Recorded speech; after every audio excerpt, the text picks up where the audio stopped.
Hello and welcome to another Saturday afternoon where I am, whatever time it is where you are, photo editing stream with Digital Photo Mentor. I am Darlene, and today we're going to be doing night photos. So I've received a lot of great photos from you guys, and we got some really great stuff to work on today. Lots of fun, and thanks for sending in your street photos as well, because we have lots for next week. So we'll give you a couple more themes at the end of today's live that you can submit for next time. So without further ado, I'm just going to hop over here into Lightroom. Well, I'm already in Lightroom, but I'm going to hop over into the folder, and there are night images. So let's see who's with us today. Karen, hello. And where are you coming from again, Karen? Catherine from Ireland. We sent you an email, Catherine. We would love to get a photo for you if we can use your photo on your testimonial. So I'd love to get that. Sheila, I did get your message, and I'm going to be replying to you after the live. I'll take a look at that. Marguerite, welcome from Ontario. And can you guys all tell me if my image is blurry? Because Rob is seeing it as blurry on his feed. So tell me if I am extremely blurry or if you can see me clearly. And I'm going to sneeze again, so I'm trying not to sneeze on you. Oh yes, Cayman, right, lovely. I'm blurry. Lee says I'm blurry as well. Okay, all right. Let me see what I can do. I'm just gonna stop my camera. Can you guys still hear me? I'm gonna change my settings. I'm just gonna do a couple of tests here. Okay, hang on. I'm doing all kinds of stuff here. All right, let's try this again. Okay, that's the wrong camera. Now I'm like really overexposed. Let's try this one. Now you're going to see the side of my head. Yeah, there we go. And let's go back to this one. So I'm using webcam versus this one. Is that any better? Raymond, nice to see you. Eagle River, Alaska. I love the name of that place, Deb. Okay, so am I still blurry?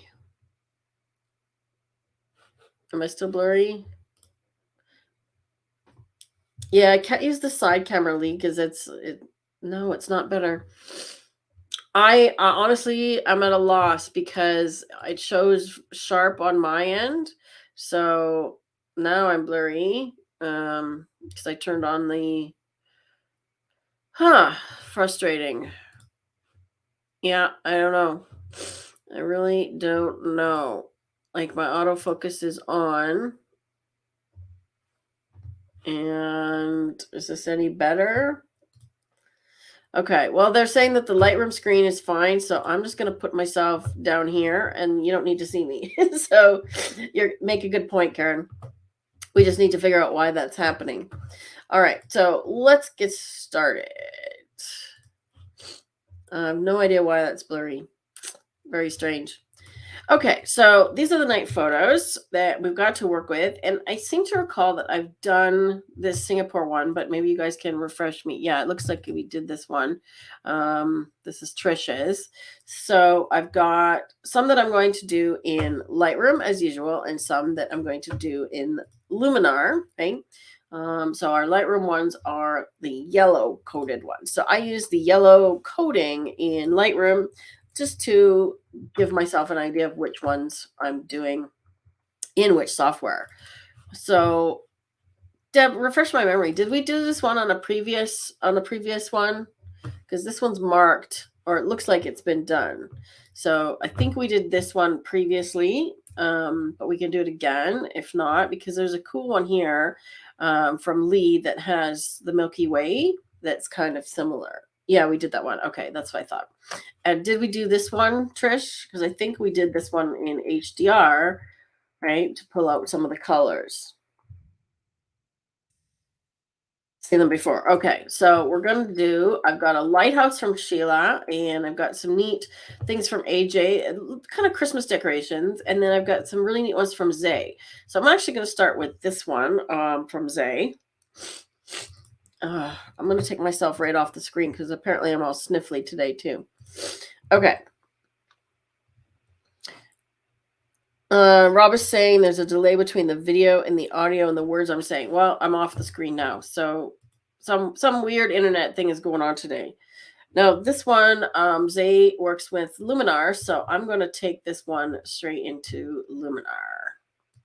So I'm going to do it this way, export open source, and that's not, there we go, Luminar Neo. So if you want to open the raw file from Lightroom, this is the way to do it. Okay, so you export and then open source file, which will take the raw file to Luminar. Okay, so I'm doing the editing as if she was editing it directly into Luminar. Okay. Oh, I'm sniffly today. And I got itchy, rashy thing going on. Okay, I don't want to do any presets. So first of all, what do we want to do to this image? So when we're doing night images, we want to make sure that we see, a little bit of detail, perhaps in the sky. But of course, here we're going for the lights. Okay, so I'm going to edit this without any presets. We're just going to get started. And the first thing I'm going to do is I'm going to crop it because there's these lights over here on the left, right, that are taking away from here. So I'm just going to do a crop. And let's just click this AI composition button to see what Luminar Neo thinks is a good crop. And as I mentioned before, I find that the amount that it comes in is really good, but I usually end up moving it around because I want to make sure that I keep those reflections, right? And because the elephant is facing this way, I want to give him a little space this way as well. So I'm just going to crop off this lights on the left, okay? Like that, like so. Right, now I just hit enter. You can also just close the crop tool, right? I'm going to deal with these. It looks like there's, bottles and cans collection, and then there's some signage, looks like some plugins and things, and then another bit of lights here. So I'm going to deal with those separately.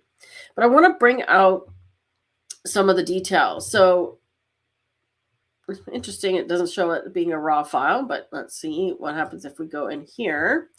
Do we get... Yes, so we get auto defringe. And interestingly enough, it doesn't recognize it as a raw file, which is interesting. So I want to bring the shadows up.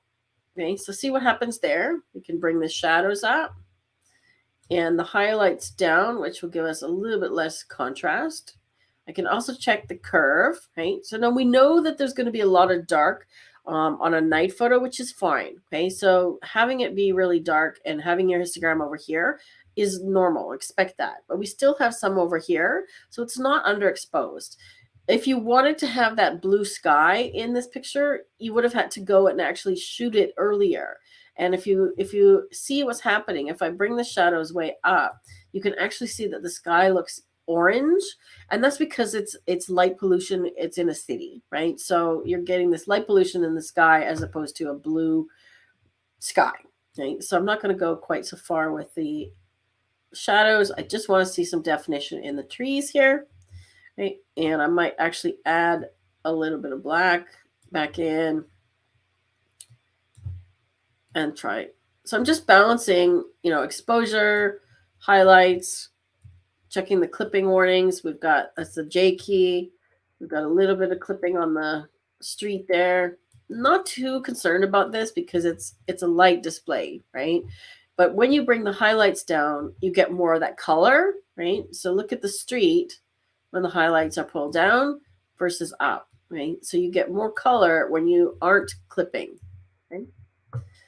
So I'm kind of happy with that. I want to play with the color a little bit. And this is the only place that we're going to get the white balance, remember?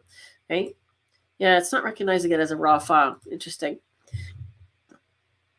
So let's play with the color a little bit. I'm going to just dial it up and down. See, we get more of that orange sky. If we add yellow, we go a little more blue, which punches up the purple. Okay? So we can decide, do we want to really punch up that elephant? We can give him some more purple and green. Now think about, I did a video, you could share this one a while back where I did the, was it the night photo editing? Yeah, there was the tricks that I used on the night photo editing, and I'm going to use that one next because this is a perfect example of using this color harmony tool that I used in the video. You could share that one, Rob, the last night video I did. Color harmony, and it's up at the top here for me because I've added it to my favorites. And the color contrast section is what I'm looking for. Okay? So when you bring this amount up, it's adding contrast to whatever color this slider over here on the bottom hue is at. So it's adding contrast to reds. So look at the tree here. Okay. See, as I drag this up, it's picking up contrast in the tree and in this part down here. Okay. Now, if I want to, and it's darkening the opposite color, which is magenta, or in this case, a bit of green as well. Opposite color is cyan and green here. So watch what happens as I move this around. Okay. If I go over the green, now we're brightening green and darkening the opposite color, magenta. If I go all the way to magenta, now you can really see what it's doing to the purple. Okay. Obviously, that's too much. Okay. I like to take my sliders to the extreme just to find the right spot as to, okay, what do I want to highlight? Do I want to bring out the green? Do I want to bring out the purple? Okay. So let's just see what that one's doing. So that's really bringing out the light on the ground here, but not so much the elephant, interestingly enough. Okay? And it's probably clipping too. So I'm going to actually bring out the green a little bit more.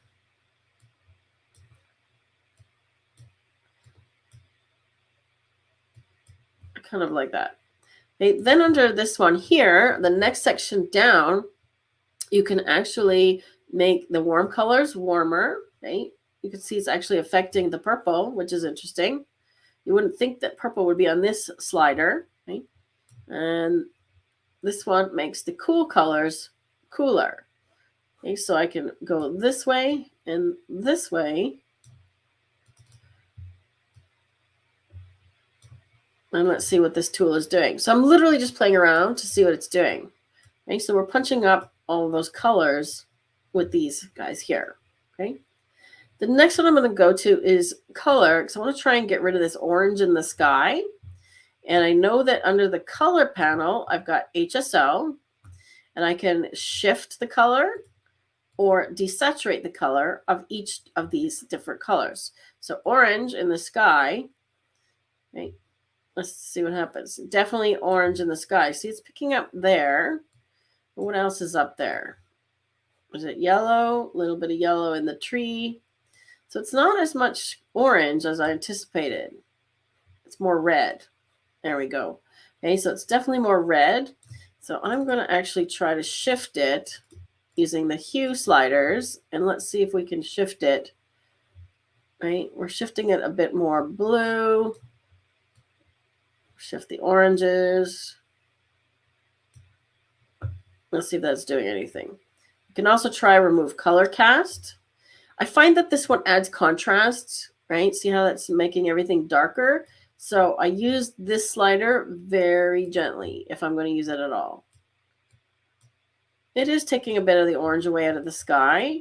And then if I want to come down and do the same here, I can just take the red out. Right? There we go. Taking the red out solves a lot of that sky issue. Okay? Before and after. So take these sliders to extremes to figure out what color is in the image. Okay? See the tree? Watch the tree. It's red. So I thought it was yellow, and it's indeed red. Okay, checking my clippings. I'd love to actually throw this one through HDR and see what comes out. But let's deal with some of these little side things here. Okay, so I'm going to use the erase tool, and I'm just going to draw over this, zooming in a little bit. I want to get rid of this light here because it's not part of the display. It's something in the background that is distracting.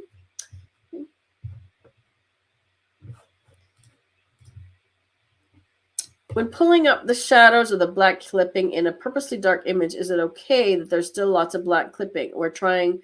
We are not trying to get rid of most of it. Correct. We don't want to get rid of it, especially in a night image. There should be a fair bit of black.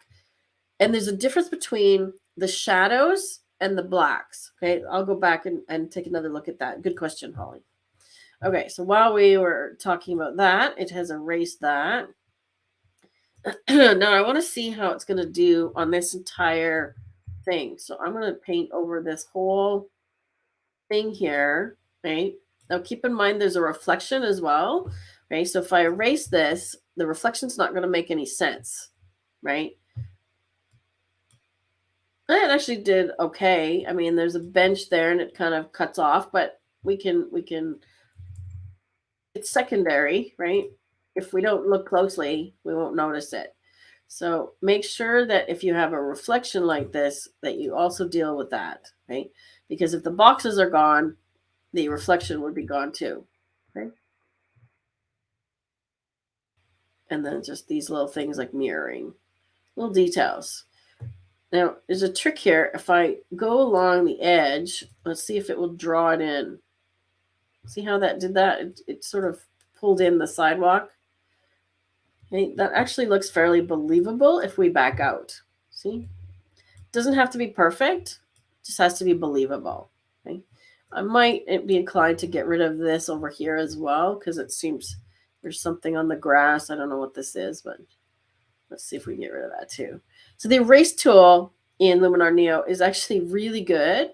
And it uses content-aware fill technology to fill in the information with what it thinks should be there. So it's really smart. Okay, so let's do a full before and after. Okay. Let's try Enhance AI as well, because this one tends to pick up a lot of detail in dark areas, but it lowers the contrast. And I don't use this one a lot because I can do this myself, which is what we did in Develop, without using this here. Right? So let's go back to Develop because I don't have control over how it's doing it, right? So I prefer Develop. Okay, so let's take a look at the difference between boosting the shadows. Okay, shadows are affecting the dark areas, but not the pure black areas. So if I lift the shadows all the way up and then bring the blacks back down, let me turn the clippings on. Okay, so there we have, that's black clipping, okay, everything that's blue. So we're only getting a little bit of the forest clipping here. See that? This is not actually clipping. I think that's just the color of the trees.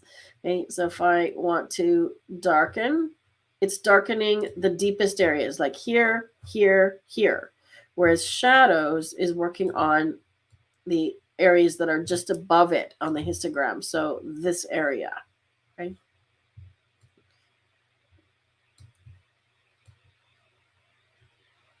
Let's try something like that. And then, of course, midtones, midtones are affected by the exposure slider. So let's see what this one is doing.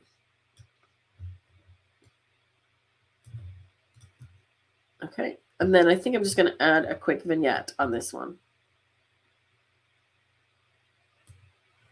I might crop it a little bit more, but it's bringing that out. Okay, so you bring out a little bit more of the background. Now you could also go the opposite way on this, okay, and actually darken everything. So instead of bringing out the shadows, we could take them the other way and just go really high contrast, okay? And that's another way to go. And just go with the lights, okay? So you get to decide. In this case, the neon lights are actually really cool. So you could go really dark and keep it that way, or you could lighten. Okay? I'm going to come back to Lightroom. Any other questions? I'm going to do another one that's similar.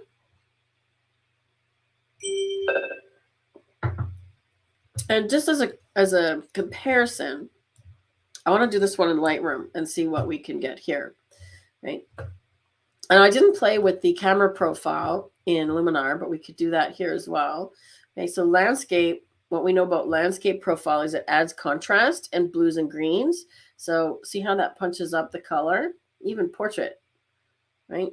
Punches up these colors. So let's go with landscape. And then I'm just going to use my Alt key to make sure the clippings. Let me get rid of this panel here. So I'm holding the Alt Option key down while I'm doing this slider, and it's showing me the clipping. Okay. Same thing with black. So right now there's no black clipping, or very little, except in this bottom corner. So it looks all super black, right? But there's nothing really clipping. So if I bring it in, now we've got some serious black. Okay. So now we can decide, do we want to have a little more detail in the scene? Like so. I'm curious to see what Lightroom is going to pick as the subject if I choose subject. And let's change this color to red because we can't see the green on here. So it just picked the elephant, and it looks like this tree here. Okay, so the select subject thing doesn't always work here in Lightroom either. It's not perfect. So I'm just going to undo that. Let's see if we can do the same erase things in here that we did in Luminar. So if I get the spot removal, get this content aware. Let's see how it does on this spot. This one should be pretty straightforward, right? Make sure it's at 100%. There we go. That's good. And let's see how it does on the boxes. Okay, I'm just going to get the whole section here again, like I did in Luminar. It's kind of neat doing this comparison to see which one does a better job. I mean, anytime you have a major removal like this, it's actually really good. It just filled in, looks like a bush, right? Anytime you have a major removal like this, Photoshop is always your best choice, right? But as you can see, Lightroom and Luminar are doing a pretty good job. And as I refresh, I'm just doing a refresh. See, it fills in a bit more of the bench there, which is nice. So that's done a nice removal. Okay, I could do this thing as well here. Let's do this. Oh, and I didn't crop this one. We can crop this image as well. So that's not bad. It's got a little bit of texture on the grass. See how as I do a refresh, it's pulling from a different area, right? We can do a crop.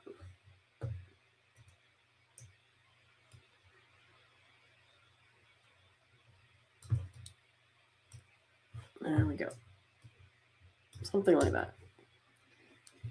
Okay, so I would keep this one contrasty and keep the blacks because you have such vibrant colors. Okay, so now if we do the same edit, let me just do this one here.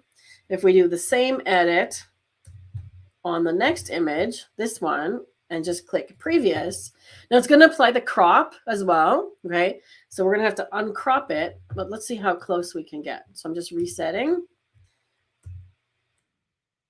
Right, so we want to also remove the cloning because it's cloning that stuff out. Okay, so be careful of doing the previous button. When you do previous, it copies everything.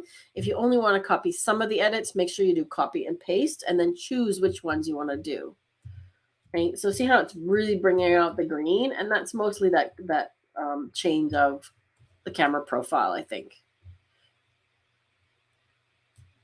Okay, now I'm going to check the exposure here because the interesting thing is I know what she's done. Does anybody know what she's done here to create this effect? Okay, so her exposure is ISO 100. Okay, so she's obviously using a tripod, which is great. F5.6 at 2.5 seconds. So how did she do this? Anybody know? Now, we do have an article on this. If you can know which one I'm talking about, Rob, I'll send you a private chat. It's literally a special effect that you can do in the camera, right? Lee and Sheila have got it right already. So she zoomed during the exposure. Okay, so there's an article that we have on the website. Actually, I think I might have a couple on this technique. So the exposure is set to 2.5 seconds, and she literally, I'm going to come back on the camera here. Now I am blurry. So she literally zoomed the lens while shooting. Okay. It is a zoom blur, exactly. So it's a really fun technique to use, right? Especially on stuff like this. And whatever is in the middle of your image is going to be centered, right? So it's going to zoom out from the center of that thing, which is the elephant in this case.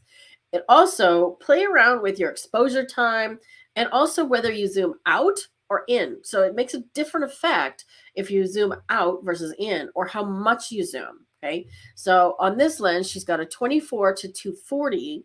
Okay. So let me just look at the other one in terms of what focal length she used here. So this one was shot at 24. So that's the wide, right?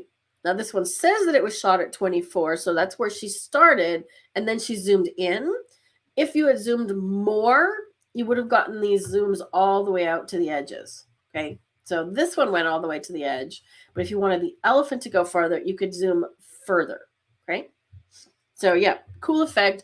Great idea for night photos. Absolutely great idea. Right. There's another example. So obviously she went to a place where they had some night lights set up, some Christmas lights, and she's done some zooming effects. Okay. So let's see the exposure on this one. Okay, 2.5 seconds as well. Okay, now she had to go to f16 because of how bright this one was. Okay, so see that? That one's f16. Okay, and started with a slightly longer focal length, 42. Okay, and zoomed. This one I might have zoomed a little bit less, but it's a really cool effect, right? So let's see what we can do with this, right? What I might do with this one is crop the edge so we don't have any of this stuff here that's giving it away. I want to have the full zoom effect. Try and keep this part in the center here, okay, like that. And then let's just make sure, see, it's a little overexposed. There's lots of clipping. Oops, no, I don't want to do that. There's lots of clipping. So let's bring the exposure down a little bit. Now, if you want to punch up something like this, we definitely want to increase the whites and increase the blacks. See, look what happens when we give it more black. Right? We get those colors coming out. So no black, black. Now, if this is not going far enough and we want more black, what tool are we going to use? Curves. Okay, now this is the same in Luminar, is we just tuck this curve in. Okay, so the more we tuck this in, it just allows us to go farther with the black than where the black slider can go, right? Because the black slider is all the way at minus 100. If you want more black, go to the tone curve. It's like, hey, okay, here's a reference for those of us that grew up in the 80s, right? If you're at 10 and you want to go more, where can you go? Go to 11, right? Bonus points if somebody knows where that's from. So when you're maxed out at 10, where do you go? You go to 11. Hint, that is a movie reference. Okay, now here we can add some clarity, or we could go minus clarity and make it softer. Okay, and that's what I did with those light painting images that I did in my David for the win. Yes, it is Spinal Tap. we've been meaning to watch that again. Classic 80s movie, right? So what I did with the light painting images, if you saw my article, if you want to share that one, please, Rob, the light painting portraits that I did recently, that article, I actually lowered the texture because I didn't want the painting part that I did as sharp. I want it to be more sort of streaky. So we could lower the texture here, right? And it makes the lines sort of less prominent and more like a comet. So I like this idea here of, let's do that. So we got some clipping. Okay. Keep the highlights. Like so. And now we can do whatever we want in terms of color. Okay. So there's lots of green in here. Now we can shift the color here. Okay. So using the white balance sliders, and we can go extreme. Like, and look what we can make. Okay. So you can literally just go crazy with this. Okay. Look at this, right? So we can have blue and magenta, blue and purple, or we can have yellow and green. That's kind of cool. I like that. Okay. Or we could also go back to this profiles, right? I'm going to keep these colors neutral here for the moment, because let's see what these colors do under the profiles. Okay, so landscape, again, more green. But what happens if we start going into looking at these artistic ones, right? We can get some really creative stuff happening. right? I like that one, kind of. I find the modern and the creative ones, or the modern and the artistic, I use actually a lot, right? So it's changing everything. It's changing the blacks as well. See that? So literally just pick one. I go to Modern 7 a lot, to be honest. I do. So I'm actually going to star this one. You could put a little star on it because I use that one a lot. It's one of my favorites. So I'm actually going to go with Modern 7. Okay. So now we've got some really cool greens. So there's the before and after. Okay. Now we can bring out more green by bringing the color this way. Okay. So tint. I don't want to go too far. I'm going to give it a little bit of yellow. See, now we've got sort of this galaxy look, right? We can also shift the color down here in HSL. Okay. And the cool thing that we have, we don't have in here that we have in Luminar is that color transform. Okay. So if we want to play more with color in Lightroom, you could do this in Luminar as well, is you could play with the curve again. So if we want more green or more magenta, we can play with it in here. Okay. So remember, go to your colors in your color curves. So do we want more red or more cyan? Okay, we can have cyan, which is a blue tone, in the shadows, and come back to red on neutral, and so on. Okay, so you are the architect of this. And let's say I want blue in the shadows, back to yellow in the highlights. And you can also do a color grading. So there's a number of different ways that you could play with this image and make something really, really cool and artistic. Okay. And I'm going to take this one to Luminar as well, because there's, like I said, some cool things in there that we can't even do in Lightroom. So here we can shift the hue on the shadows to add some blue. So we're adding blue. And then we can make the midtones green or yellow, somewhere in there. So every little thing we do is changing the color. Okay. So let me make a virtual copy. And I'm going to do the same thing in Luminar Neo. There we go. The camera profiles are at the top, Lee. Okay, so when you're in Lightroom, it's the very top. So you're under the basic panel, and it's right up here. So right above white balance. So it's the very first thing. So normally it's set to default, right? So it's normally set to Adobe color. That's the default. So what you'll see here is Adobe color. And if you pull down this menu, you don't get as many choices, okay? And you'll notice that it shows the last few that I've used here, okay? If you want more options, click this little 4 squares thing, and then you have the Adobe ones, camera matching, artistic, and so on. You can actually get custom ones. And if you want to install a LUT, for example, this is where you would do it. You would actually put it into your folder where these live. It's a little bit trickier to do in Lightroom than it is to do in Luminar, for example, to apply a LUT. Okay, but you actually can do it. I'm going to go back to Modern 7. There we go. Okay, so we made something pretty cool here in Lightroom. So let's see what we can do with the same thing here in Luminar. So I'm going to do the crop. It's going to come in a little bit as expected. I want to keep that in the middle. Looks pretty close, right? That's pretty close to what I did. Okay, so I'm trying to keep this guy in the middle here. Now, the other thing we could do is if I don't want to crop it, we could actually try and fill this in. So I want to keep this thing right in the middle. Okay, so I'm going to crop it like that. And then we can actually try and fill this in. Now, I don't know how well erase is going to do, right? Let's just see what happens. If you try and do something similar, you can do that in Photoshop. So it's easier to fill that kind of thing. Well, look at it. Actually, it's not too bad, right? And we're trying to go for an abstract anyway, so it doesn't have to be perfect. Okay, so see what we did there is we just filled in the gap. That's not too bad. I can live with that, right? Now we need to do develop and do the same thing. So bring the exposure down. So I'm watching this histogram, right? And I'm also watching the curve. So I want to make sure that I have nice whites. And we definitely need some more black. So let's watch the black.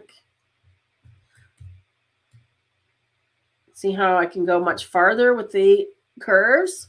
Because if we use the black slider, we can only go to there. So that's all the black we can get. So basically, you're going to 11 when you use the curve. So keep that reference handy if you're a Spinal Tap 80s kid like me. Okay? So we've added some black, and color profiles in Luminar only appear when you're in Develop Raw. And for some reason, it doesn't want to show us, it doesn't want to recognize this as a raw file, probably because I've opened it from Lightroom. Okay. But let's go in here and go into the mood. We can also work with glow as well, because that's going to do some cool things. So I can see where we can go with this in terms of color. And I want to show you the color slider that we have here that we don't have in Lightroom. Okay, so we can do the same sort of little shift here. We shifted towards green and give it some more green. Okay.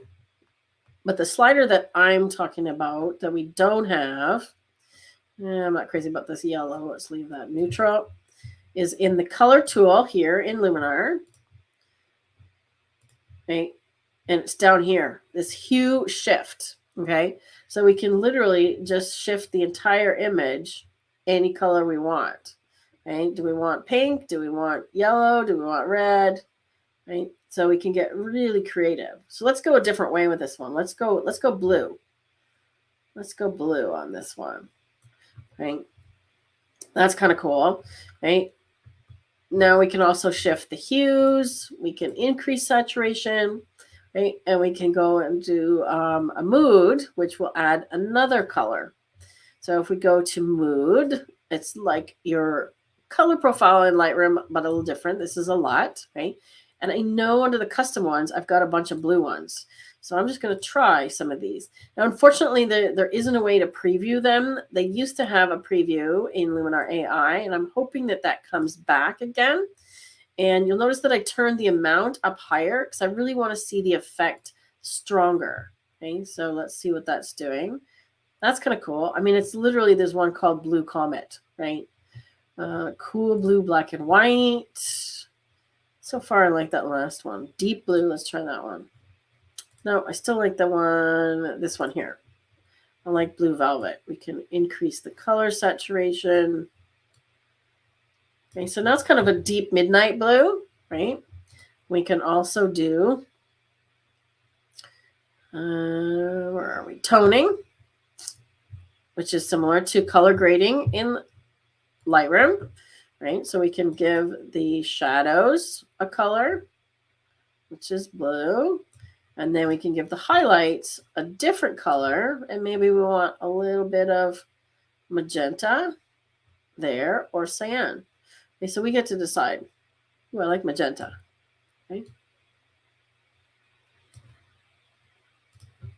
So we can create something completely different. Okay, and that's that color shift slider, which is under color, under the color tool.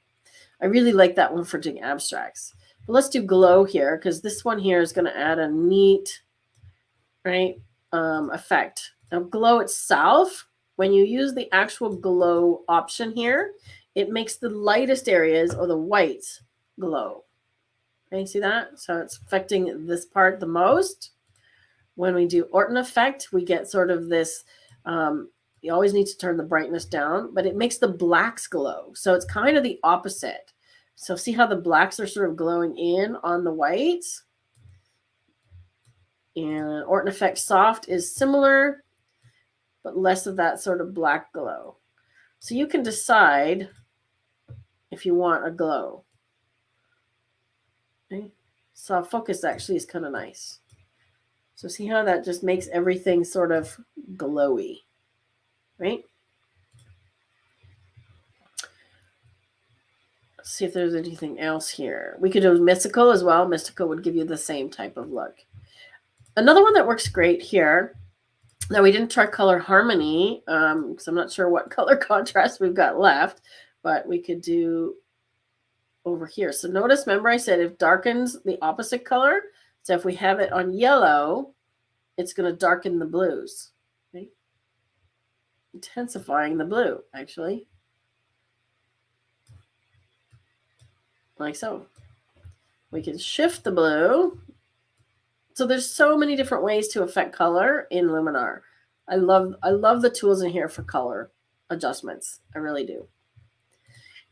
And the one I was going to show you is the last one, super contrast. If we want to bring the highlights down and darken the highlights, this is a great way to do that. Okay? So using the highlight contrast slider, you can just bring the highlights down.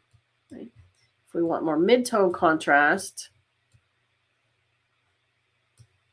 I can do that one.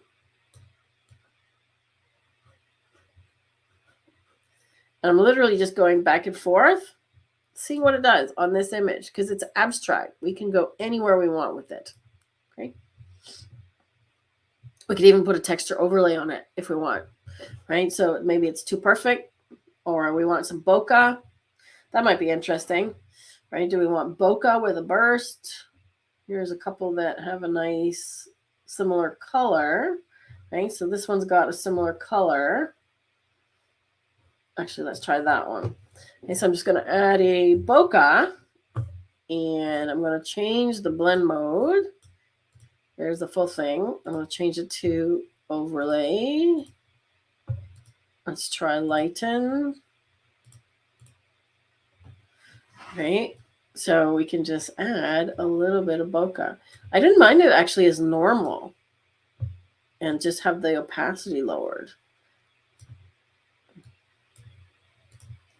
Let's try soft light. I kind of liked it the way it just appeared.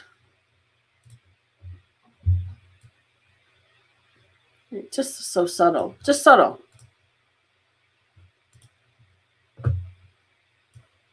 Oh, that's interesting. So if we do color, see how it's bringing the color of the bokeh? Haha, that's interesting. Oh, that's kind of cool. Look at that. Neat. Okay, so we're literally just picking up the color from the bokeh without actually seeing the bokeh. So that's kind of cool. Should be another one, color burn. Yeah, let's try color burn. Okay, same sort of thing. We're just picking up the color, and in this case, intensifying what's already there. So we could totally change the color based on what we add as an overlay. So if we add a yellow bokeh, let's just see. Actually, let's try this red one. I want one that's different colors here than what we had originally. Okay, this one is super colorful. I know it's got reds and blues and greens and all kinds of stuff. So let's try color burn. Look at the color we're getting from there. How interesting is that, hey? Interesting. So really play with these things. When you have a cool image like this is a really fun image day. Play with some abstract stuff. Absolutely, this is your time to play around with these types of effects. I really like what we did with this one. Let's go back to this one, and I like, oops, no, that's not what I want to do.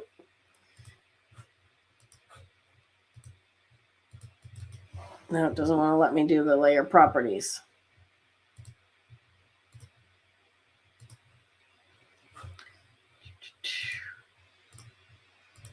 Let's pick a different one. All right. So I'm literally just playing around here. This one's got some neat colors too. Which one did I use? I used that one. Let's pick a different one. Let's go with one of these. And the color burn. Or just color. Okay, so play around with these. That is unexpected. Okay, there's way more purple there than I anticipated. Right, and keep in mind you can also paint these in. We can also multiply them. Right, we can use one and the other. There's no reason why we can't use both of them. Okay, so look at that. So we've gone from that to that. Now it seems that I uncropped. Looks like I uncropped. And let's go back over here. There we go. Okay, and there's our before and after, even including filling in those little sprigs up there. So really cool.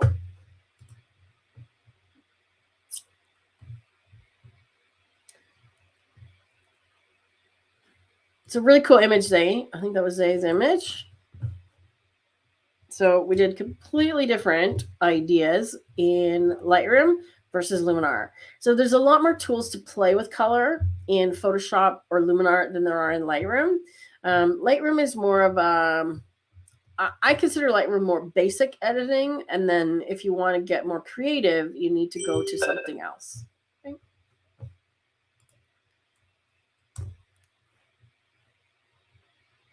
So there's our two versions. Right? So you can get really, really creative with the color in Luminar. Right? You can do the same thing with the overlays in Photoshop. So let's take a look. What's next? Now, Sheila sent me a couple of different images of this lighthouse. So I want to take a look at this one. I'm just going to reset it because the original one is really dark.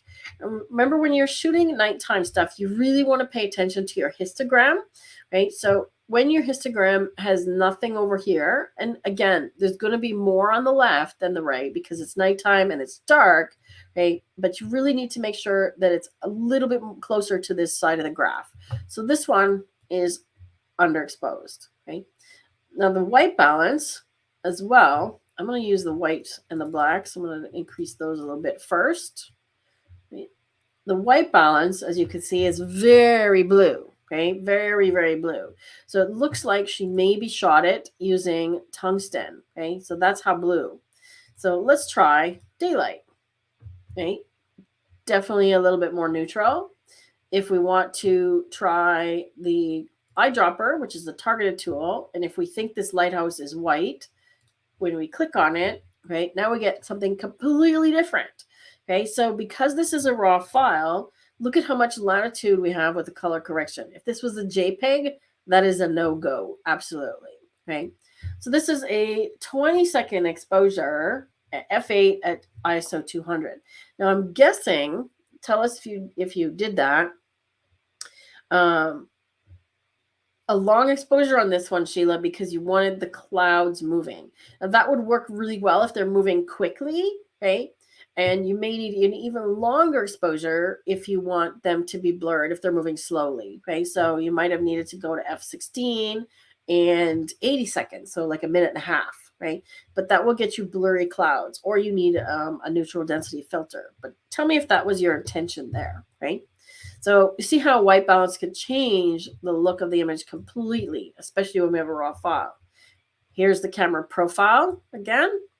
So we could try landscape, neutral. Now this is a Nikon file. Okay, so these are different options. So let's go with, I don't mind neutral. It actually lowers the contrast. Let's go with camera standard. So it gives us a little bit more contrast. But look at the histogram now, okay, versus the original. I'm just going to do a virtual copy. Okay, so there's the original histogram and the original color, and that's what I've got now. Okay, so just by changing the white balance and exposure, the exposure's gone to +2 here, so it is fairly underexposed, Sheila. Okay. Setup shot for light painting. Aha, okay, all right. I will still keep your exposure a little bit more neutral. I find that it's really, really blue. Okay, so even daylight, that one is really blue, and there's something that's shifting it like really, really blue here.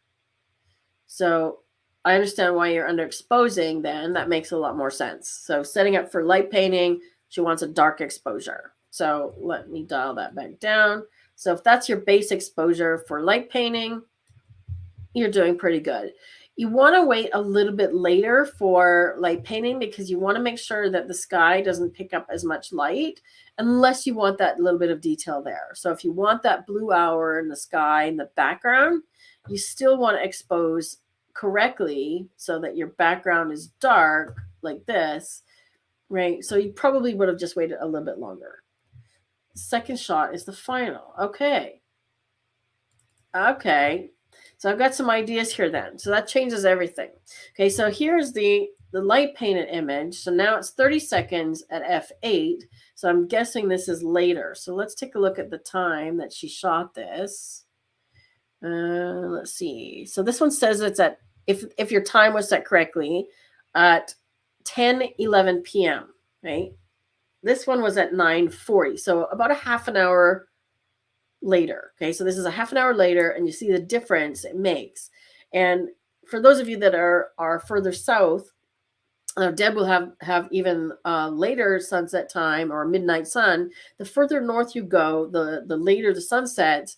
So to get blue hour, we're photographing in the summer at 10 p.m. Okay, so it's blue hour up north in Canada. Right, so I see where you're going with that. So that gives me a completely different idea, Sheila.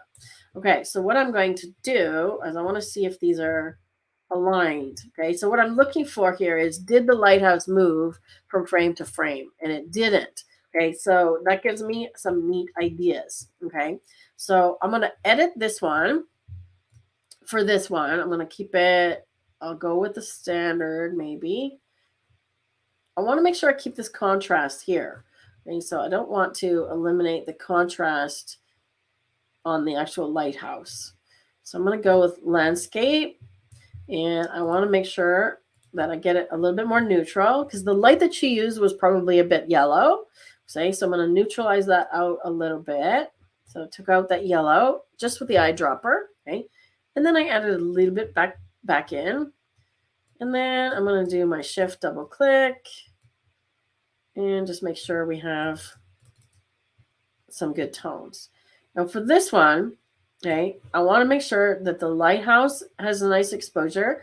This part is a little bit bright for me, as is this rock. Okay, so I might end up cropping the rock out. We'll see. Okay, but the light here. So when you're doing light painting, this one looks like you light painted from really far away, and you got this side of the lighthouse, which is good, and let this part go to shadow so you can see the sides of the lighthouse, which was great. Okay. Didn't want to go over the cliff. It's a dead drop. Okay, well, yeah, don't do that. Light was a huge car battery. Interesting. Okay, so was it not a portable thing that you could move around? It was just like turn the light on and off kind of thing.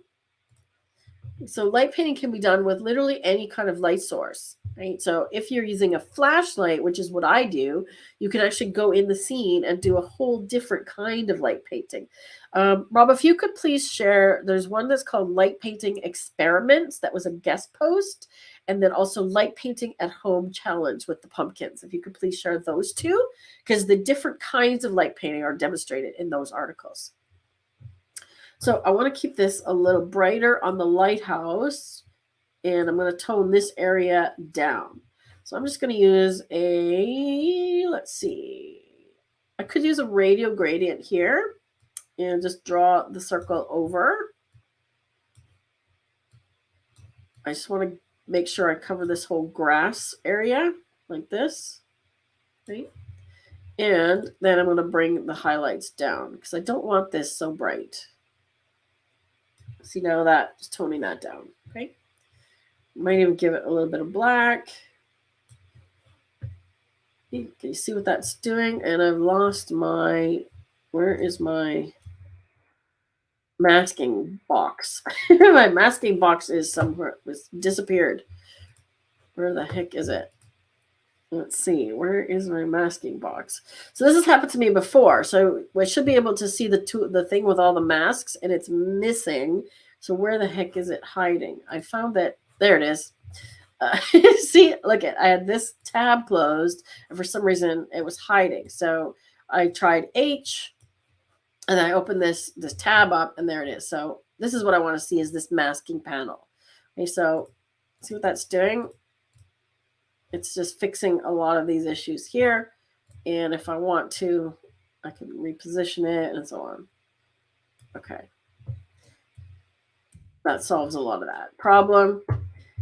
Now the lighthouse itself, let's see what happens if we choose subject. Okay, it did choose the lighthouse. So I'm actually going to give it a bit more clarity and texture. And in this case, I'm going to bring the whites up. Okay, so I'm going to use my clipping warnings just until I get white on the lighthouse. Like so. Okay, so see what these masks are doing, bringing out the lighthouse and darkening the grass. Okay, so now I have this image. Now I want to edit this one. So let me go back to the one that I just started here. Oops, what the heck have I done? I want these at the top. Oops. There we go. Okay, so I want to look at this one. And what I'm going to do is combine it with the light painting one. So this one's actually going to become the background. So now I'm going to edit it completely different, right? Because now I'm thinking, okay, what do I want in the background? I want this sky, right? So now I might not make it as bright. And I'm going to make sure that I got some blacks in the trees, but I might bring the shadows up to have a little bit more of this foreground. Somewhere in there. So now the color and the exposure adjustment are based on what I'm going to do to combine these two images. Now I'm going to show you how simple this is to combine these two. This you do need Photoshop for, okay? I haven't tried this type of thing in Luminar yet, but it doesn't have an align images. So you could add it as a layer, right? One on top of the other, but you can't align them perfectly. So there isn't an easy way to align them. So let me show you how to do this in Photoshop. So select both images here, okay? Right click them, right click it. And then we're going to choose edit in, open as layers. Okay, so not open as a smart object, open as layers. So it's going to open both images stacked on top of each other as a layer.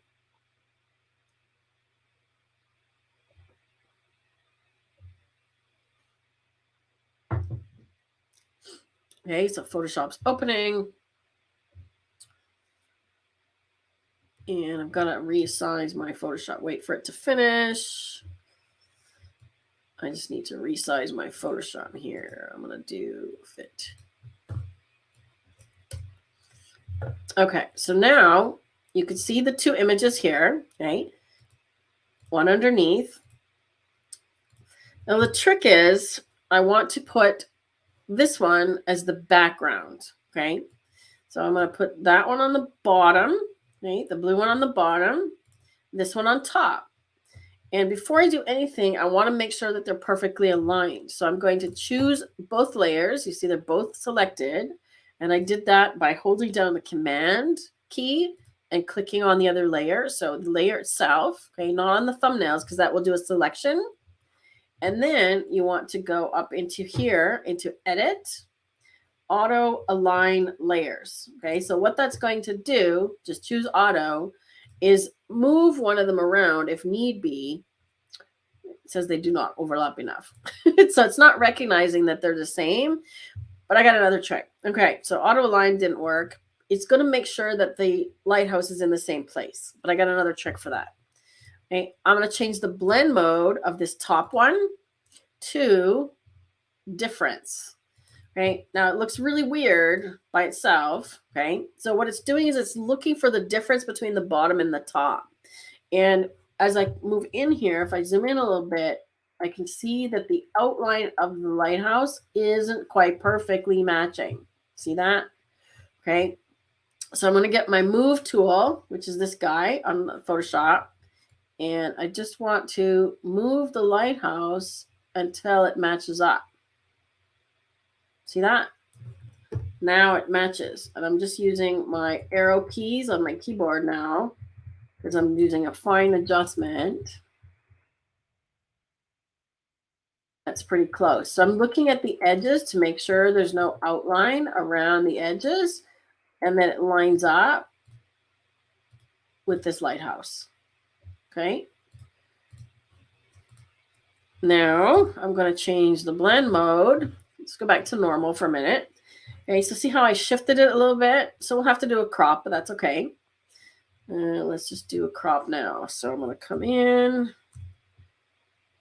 I just want to crop out that bit that I moved. So, got it. Okay, so now when I change the blend mode of this top one, we're going to pick lighten. So it's going to look for anything in the lighthouse or anything on the top layer that's darker than the bottom layer. Okay, so see how that worked? Let me just change that back to normal for you. Okay, so normal means that this layer is at 100% opacity. You can't see the one underneath. Okay, when I change it to lighten, anything that's in this image, this layer that's on top, that's lighter than the one on the bottom, so where she did the light painting, that's going to show up. Okay, so now see what's happening is all the dark bits on the top layer just disappear. So now we have the nice sky and background from the first image with the light painted one. See that? Right? And now we can edit from there. So if that's all I want to do in Photoshop, all I have to do, and this is the key to going back to Photoshop, make sure that you just do save, not save as, not as a copy, not anything else, just save. Okay? And then when it's done,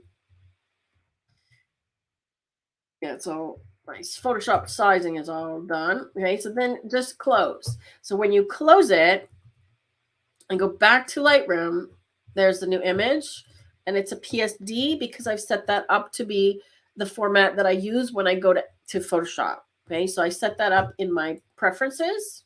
Okay, so you can do that here under external editing, and you set up what file format you want to use with Photoshop here. So I prefer PSD, which is a Photoshop document, over TIFF. Okay, personal preference. You can use a TIFF as well, but I find that they're just bigger files. And if you really have to get large files, TIFF is the way to go. But for most things, I doubt that you'll size out on a PSD. Okay. So did you think about trying doing this way, Sheila? Did you think about adding that? Okay, so now that this has come back into Lightroom, now we can continue, right? So if I want to keep editing, I can, right? So I can shift the color some more. We can add a vignette. Okay, that darkens the sky. We can darken this grass even more. I still want to darken this whole grass area. I'm going to choose a color range, and I'm going to choose this yellowy kind of color. Right? And then I'm going to do subtract subject. So it selected the lighthouse as a subject before. So I just want the grass, right? And I'm going to darken everything here. So I don't want the grass so prominent. We want the lighthouse to stand out, okay?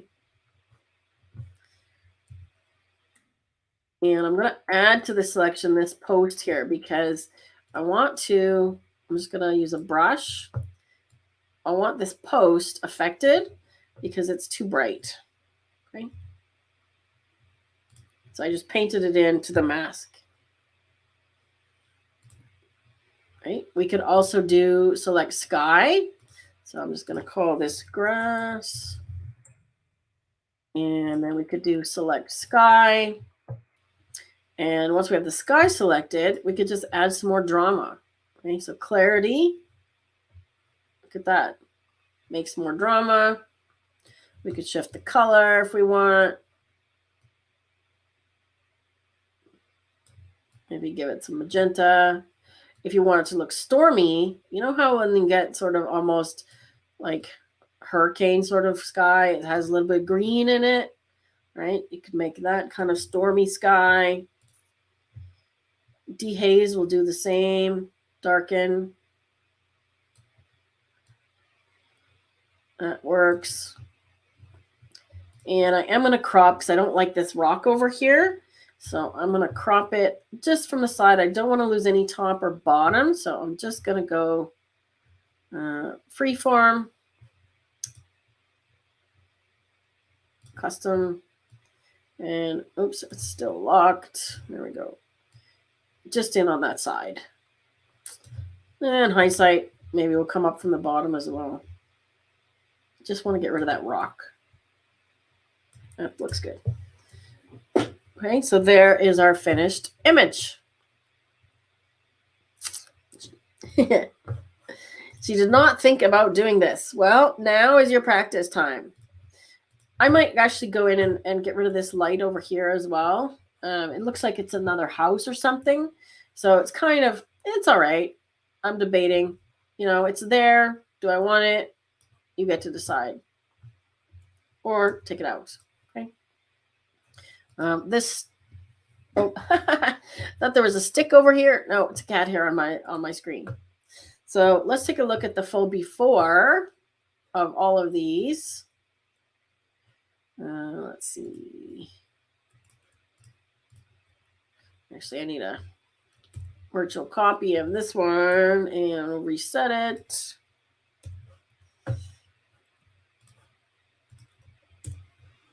Okay, so we took this image, corrected for the blue, brightened it up a little bit, took this image, darkened the grass, and combined them to make that. Okay. I moved the whole layer, Marguerite, because each of those was a layer, right? So if we look at the two images that are currently showing on the top, the lighthouse is in both of them. So I moved the top image. So the one that is here. Okay. Now, if you want to edit this image that I created in Photoshop, right, we need to open it a different way. So if I want to check what Marguerite said, maybe my layers aren't quite aligned. If we look here and we zoom in, we go, oh, the lighthouse is off center. Now you want to do edit in and choose the top one, edit in Photoshop, and then choose original. Okay, it's very rare that you want to edit the original, but when you're working with a PSD like this that has layers, if you don't open it as the original, you're going to make a copy, okay? You're going to make a copy of it. Now it's going to lose the Lightroom edits, but as soon as they come back, we can apply them again, okay? Or they will be applied back in Lightroom, okay? So I want to edit the original, and it's going to open in Photoshop and show me all those layers again, okay? My Photoshop is too big to fit on the screen. Okay, so I'm going to get the move tool, which is this guy right here with the arrows. Okay. And if I change this back to normal mode, okay, so you can see that layer. Okay, so all I'm doing is moving this layer. That's all I did. Okay. Does that answer your question, Marguerite? So now I'm actually going to close this and not save it because I don't want to do that. I just opened it to show you what I was actually doing. Okay. Does that make sense, Marguerite? That was a great example, Sheila. That was a really fun example to play with. Okay. And I want to do maybe one more image. This one of Lee's because it's got the Milky Way. Okay, and that's all about about all we'll have time for today, I think. Okay, so same process. Okay, now she wants this one in Luminar, so I'm gonna do that. I want to see if I can do Derek's as well because his is kind of cool, right? Let me just open Luminar directly because some of these I might want to pull into the HDR extension. And the thing with the HDR extension is that you have to be in the standalone to use it. Okay, so here I am. There's the same photos. And there's the Milky Way. Okay, so we're going to open the Milky Way photo. Now it should give us the camera profiles. Yes. So now it's recognizing the raw file. Okay. So when I opened it from Luminar before, I had a raw file, but it wasn't recognizing it for some reason. So in Luminar, when you open develop raw on a raw file, this is where you'll find the camera profiles. So I'm going to go right to landscape because I know that it's going to add some blue in here. see this yellow at the horizon? Okay, that's light pollution again. So the further away you can get from the city to do the Milky Way, the better. Okay. So for Milky Way, to bring out the Milky Way, now I'm not going to lighten all of this foreground. I want to bring out the details in the Milky Way. Okay, so what I'm going to do is work with highlights. Okay, so I'm going to bring down the highlights in the sky, especially in here. And then I'm going to increase the whites. So whites are affecting the stars and everything else. Okay, remember exposure is midtones. Like so. We're bringing out the sky. And the color, I'd like to have a bit more blue here. Okay, so we could try daylight. Let's just move it blue because I want more blue in the sky and maybe even a little magenta because often the Milky Way has some pink in it. So something like that. So let's see how that's going so far. Okay, we're darkening the foreground, which I'm okay with. Maybe just give it a little more detail. Right? But I'm looking at this Milky Way. What is happening there? Okay. Once you apply Develop Raw, that is the only one that cannot, what am I saying? You cannot mask. And I know you had a question about Luminar with the camera profiles on your new computer, Lee. So they live in a place where Adobe basically puts them. So what you need to do to get them, that is a great question, is to, and you'll notice that Develop Raw is still here because if I open it again, before I apply another tool, I'm still in that same tool, okay? So if I want to add custom ones here, okay, I can add a custom one, but I want to find out where these live, okay? So these ones here, okay, are the profiles for your camera, which is, what is your camera? Let's see, Canon 80D, okay? So Canon EOS 80D. So what I'm going to do, actually, is see if I can search for that on my computer. EOS 80D, okay? So because I have those on my computer, I didn't. They should show up under my Adobe camera profiles. Canon ED. I'm looking for camera profiles. It's going to be in here. Where is it? I might be able to find it in here. No, it's application support. That's where I'm looking for. It's a tricky one to find. It's a tricky one to find. It's application support. I'm going to go into Lightroom because I can find it from here. I think. Let's see. No, even that's tricky. It's really tricky to find these. Let me do some research on this, Lee, because I know you have to find the applications. Application support. Yeah, see, here's applications, Adobe. Yeah, it's not in here. It's application support. It's definitely in here. There it is, under library. Okay, so you want to be under library and application support, Adobe, and then it should be Camera Raw. Yes, so Camera Raw. So again, like I said, this is a tricky one to find, okay? So it's under application support, so library, application support, Adobe, Camera Raw, profiles, okay? And then under camera, this is where they all are, okay? So see, that's where the 80D ones are.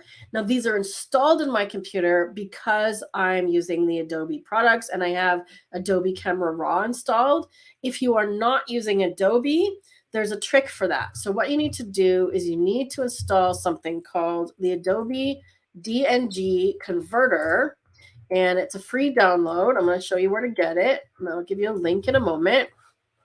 Okay, this actually might be a good video to do. Okay, so here's the DNG converter. I'm going to put this in the chat for you. Okay, so you download this little DNG thing, and then When you install this thing, right, it will install the Adobe Camera Raw profiles for you. It should, okay? Then all you need to do is make sure that Luminar sees them. So let me do a little bit of digging on this, and this might actually be a good video for me to do for YouTube, because it is a challenge if you don't have your camera profiles in Luminar. And the trick also with Fuji is that the Fuji camera profiles are saved as more like a LUT than what's called a DCP profile. So they don't always show up as custom. So great question, Lee. The answer is try installing this first and let me know, get back to me if that works. But I will do a little more digging and a little more research to see about making sure that that gets installed for you. Okay. All right, back to the image. It looks a little purple now, so I'm going to go back here and change my color a little bit less purple. A little more blue than purple. There we go. Okay, so once you apply Develop Raw, it stays there, okay? You'll find it over here as it's been applied, right? However, it stays here as well. So until you apply the next tool, okay? One thing you also want to be really careful of when applying noise reduction on an image like this, for example, I'm just going to run it in high, because what noise reduction software is looking for is little specks of white. Well, what happens when you're doing a night sky, right? It's looking for that. Okay, so it's looking for all of the white speckles to remove them, which it thinks is noise. So it's actually going to remove a lot of the stars. Okay, let's just see what it did. So it actually did a really good job. Okay, so we could see that this was a high ISO. Let me zoom in to 200% here. Can you guys see that? So there's before and after. It actually did a really good job. So I'm actually really impressed with this because it's removed the noise without removing the stars. So I'm quite impressed. It's actually done a really nice job. So let's just go with that, right? We can actually go even further if we want. I might just go back to do middle and not remove so much noise, right? That looks really good. Okay, so there's a before. It is removing the stars. See that? It is removing the stars. So when we look at it further out, you can definitely see more stars. So I'm going to be gentle with this one. Okay. So it is removing some of them. And that's just how noise reduction software works. I haven't found a noise reduction software yet that doesn't. Okay, so just be careful with that. Okay. Also with the detail slider, right? When you add back sharpness, you're adding the noise back. So be careful of that too. So we can keep the details, which is the stars. Okay, now that I've applied that, those are both applied on raw. So you can see I'm still getting develop raw. So as soon as we apply another tool, it's going to eliminate this raw option. Okay. I want to work on the sky. So let's, nope, not erase, enhance. The other one that starts with E. So here I'm going to do Accent AI and picks up the foreground nicely and the sky enhancer because I want to see what it's going to do on the sky. That's not bad. Right? It's picking up a little bit of odd coloration. So we have to be careful that it doesn't do weird stuff. Okay? So be careful with this one. I use this one very sparingly. Okay? Now I want to go back into Develop Raw. And I want to spark up the stars. Okay? Actually, let's try structure. Okay? We can add a little bit of structure. And be careful with structure because, again, anytime you add detail, structure, and sharpness, you tend to get the noise back again. Okay, so be careful with structure. Look at the difference. Okay, so minus structure, we're losing the Milky Way. Plus, we're getting it back. Okay, but we're also getting a little bit of noise. It's a dance. It's a balance. Okay, let's see what that's doing.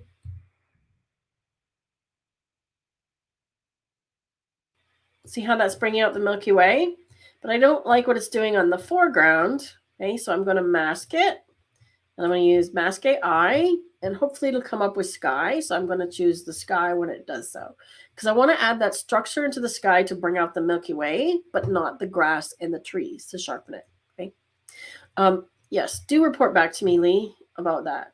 Okay, so I'm just going to choose sky, and it should mask that nicely for me. It doesn't have to be perfect. It has not chosen all the sky. Well, that's interesting. Let's see what it does with natural ground. It is not choosing it well.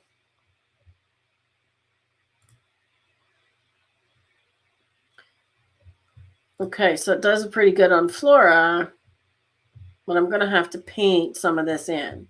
Okay, so I'm going to go with brush and just erase it. Oops. Okay, so I'm doing the opposite. I've kind of screwed myself up here, and I'm going to paint. Oops.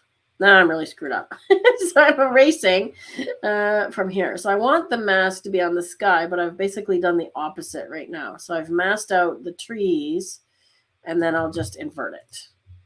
Okay. So there's the mask, invert it. So it's just affecting the sky. And I could erase a little bit more here. Okay, so I just want this one affecting the sky. So there it is. Okay. There's the before and after. So it's really picking up this Milky Way. Okay. Actually, what I should do, okay, is copy this mask. So I went back in here into the structure to copy this mask because I want to do a few more edits on the sky. And I want to try color and see if we can bring out some of the color in that Milky Way again. And you remove color cast. No. Let's try luminance. So I want to bring out the magenta. There's a lot of purple in the sky. So let's see about that. I'm trying to highlight just the Milky Way. There's actually a lot of cyan in the grass. Okay, so I'm trying to isolate the Milky Way, and it's not isolating as well as I would like.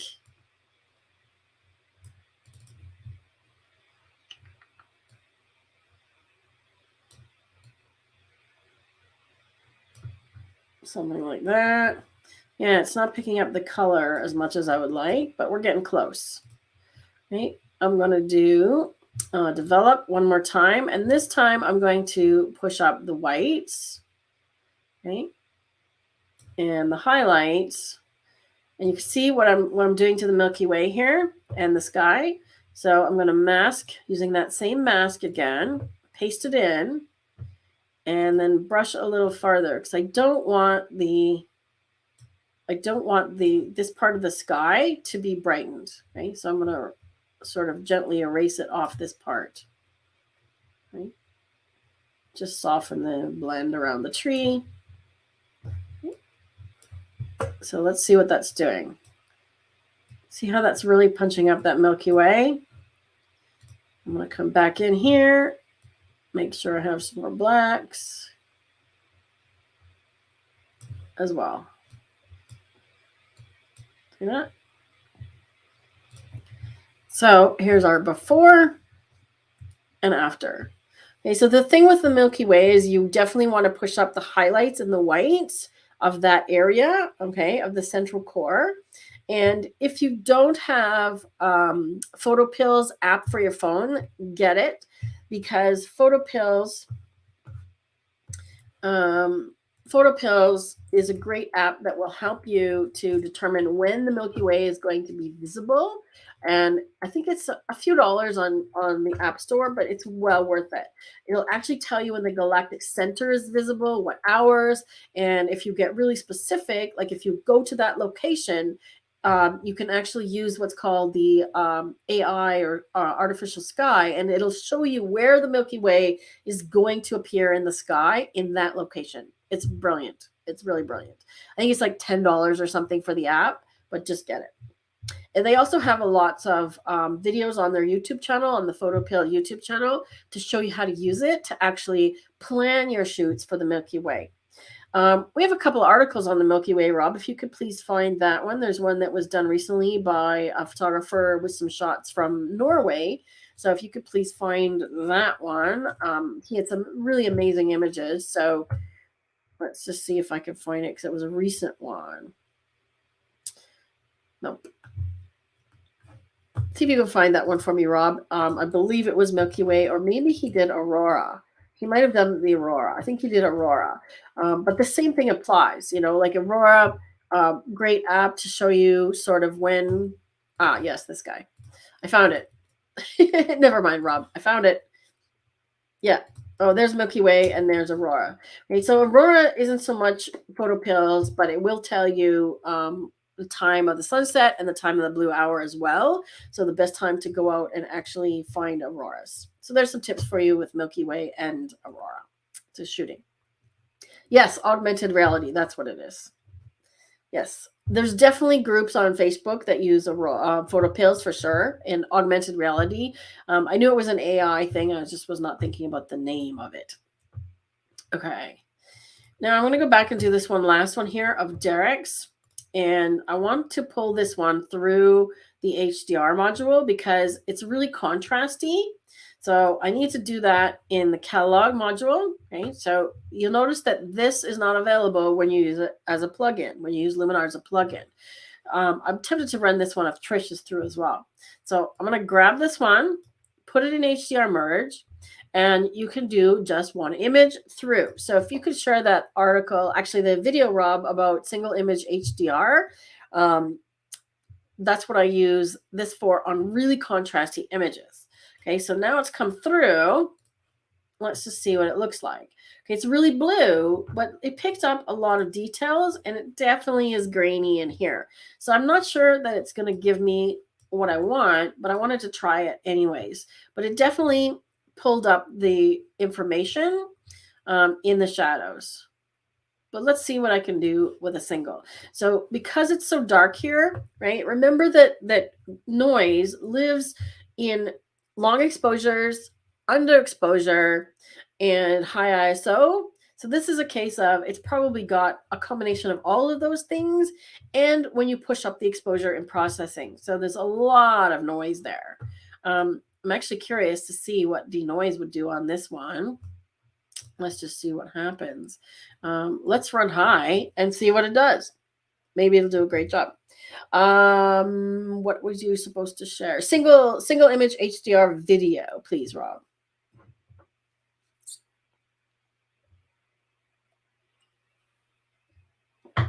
Wow. Let's see. Oops, I closed it. Look at that. It's actually pretty good. Now, has it retained the detail that I want? It's actually pretty impressive.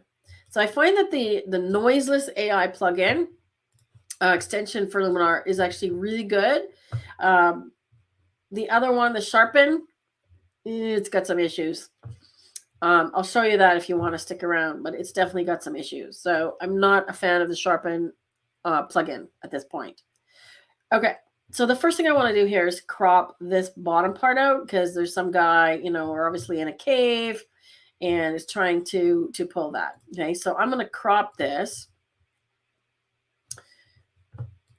and see how it's definitely trying to crop that out. Okay, so let's just go a little more, and I want to keep this part here. Right?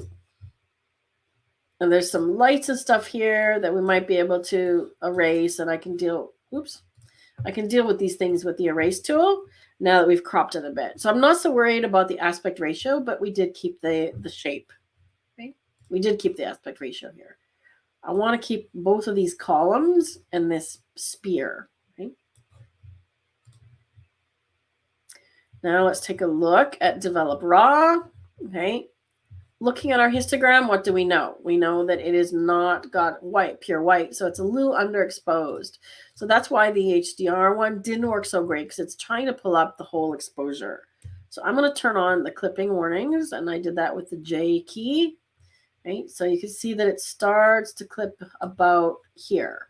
Now I'm actually going to leave a little bit of it clipping because those bright lights that are shining, when you go into these caves and things, they should be fairly bright.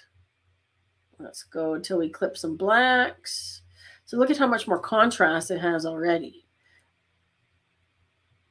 So I'm clipping just a little bit of the highlights, but I'm not too concerned about it. Clip a little more black. And then just bring my exposure up a little bit, not so much. All right, now see the difference that this makes? We can also play with one of these guys. Camera landscape, we know is going to add blue. Look at that. Okay, camera landscape versus, let's try portrait. Not so much, but definitely more. Let's see. We could go black and white on this one. I like the color though. Okay, so see what that's doing? Really punching up the contrast. Okay. I'm going to scale this one back just a tiny bit. And go a little bit brighter on the exposure.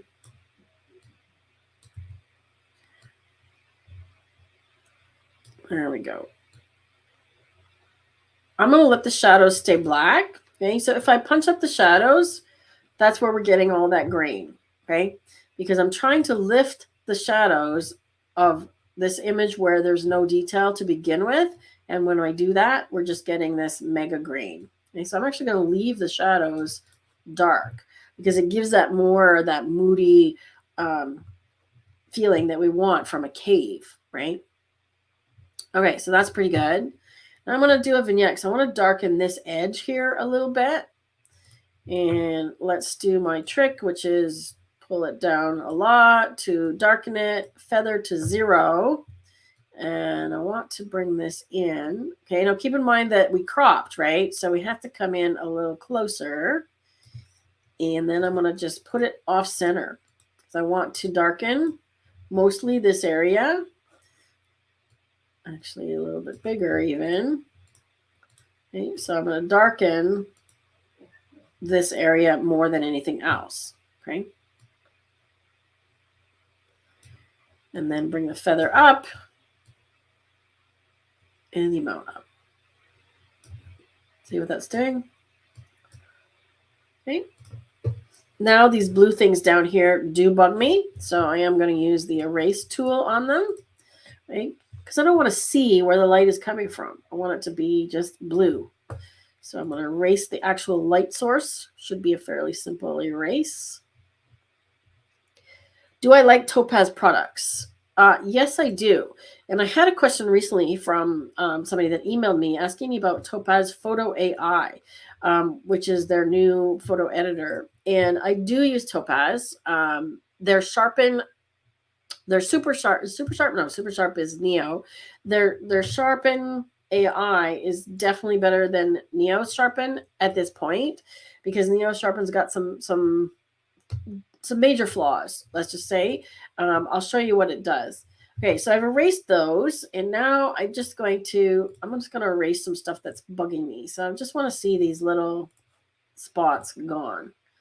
There we go. See the difference? Like, it's minor, but it's just little things. See these little blue lights and the spot down here? So use your erase tool, not just to fix things, but to get rid of distractions, right? So there's our before and after. Okay. Now, do I want to apply a LUT to this one? Okay, so we could go in back in here. Remember all these blue LUTs that I had? Let's try one of these, right? So they tend to add contrast. So you have to be careful of that, especially when we've got an image that's already contrasty. So I'm just trying some of these blue ones. I'll try one of the Ukraine ones because they've got some neat sort of blue and orange. Right? The other ones that I've tried, ooh, that's kind of neat. So it gives us orange on these stalactites. Yeah, that's how I remember it. Stalactites are hanging tight and hanging from the ceiling. I don't know. That's a good question, Sheila. I don't know where it was taken. Derek sent it in quite a while ago, and I haven't seen him attending, so I'm not sure. We'd have to ask him. I'm looking for one that is orange and teal.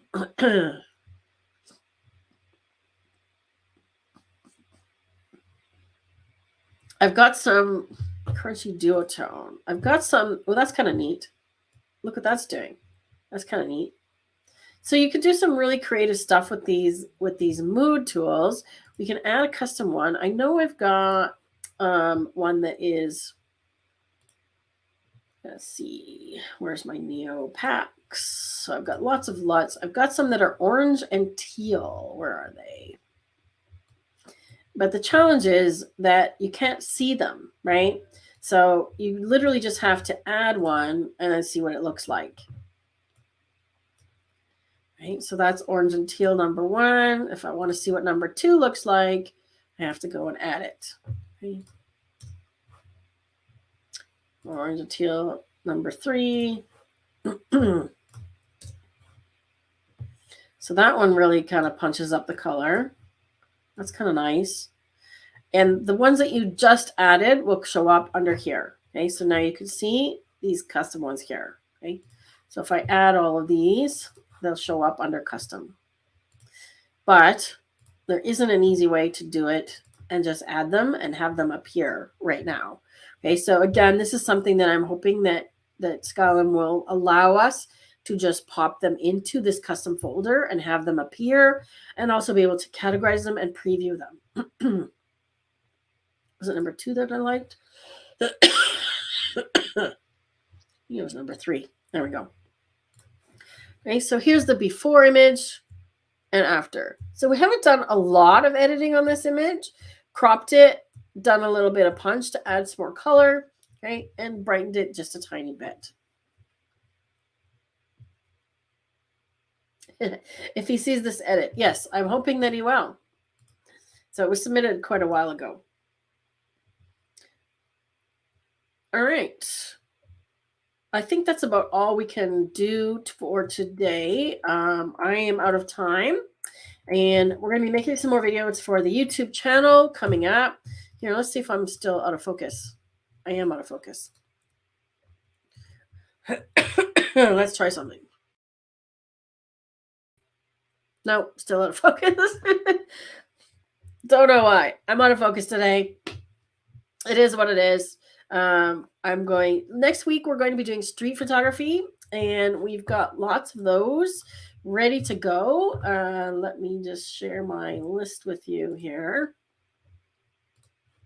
So we've got lots of great street photos. Thanks everybody for sending those in.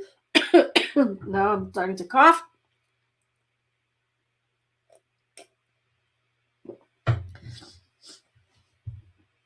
What do we want to do next? Next week, Rob? What do we want submitted next?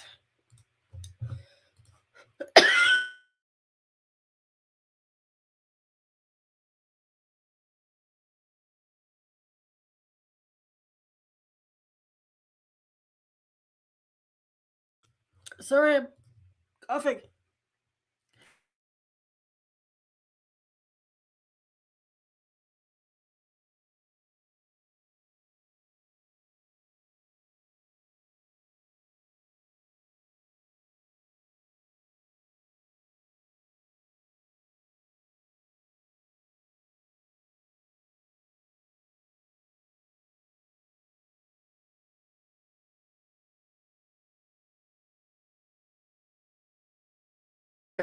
I am here. I'm blurry-eyed. Do we want to put pets and animals? That's a good idea. Pets and animals we could do. So what I've got so far, we've got birds. We did birds once. I've got a few more birds. We did fall. Animals. So yes, let's do animals. So pets and animals, I've only got a few of those, so I'd love to get a few more. I've got some from Brandon. Right, and I don't know if we're ready for flowers yet. Let's save that for spring. We have sports. If anybody has any sports photos, I know AJ's got one, and I've still got quite a few winter photos. We did some of these already, and we still got a few water. So any of these themes, you can keep sending those in.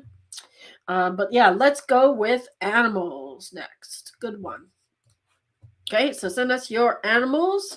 And trees and forests. Yes, we've already done urban, Rob. So I did street and urban together, And if we could do animals and cityscape, animals and trees and forests next.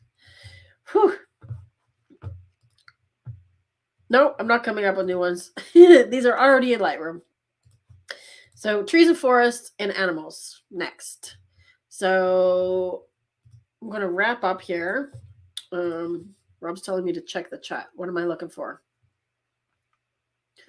Some new guests. Do we see? I don't see. Oh, yes. New viewer. Awesome. Black and white PNG. Aha. Watching for 10 minutes or so. Luminar looks really cool. I'm surprised I've never seen this before. You've never seen Luminar before? Well, check out our channel. We've got lots of Luminar Neo videos. And thanks for joining in. Where did you find out about this live stream, or did you just happen to find it on YouTube or on Facebook? Let us know how you found it. I'd love to know where new people are finding us. Thanks for joining, everyone. I'm going to sign out because I need to go take an allergy pill, I think. And thanks for joining. Next week, we're going to be doing city and street, and I've got lots of images for that. Animals and trees, please. Thank you, and we'll see you next week. Take care.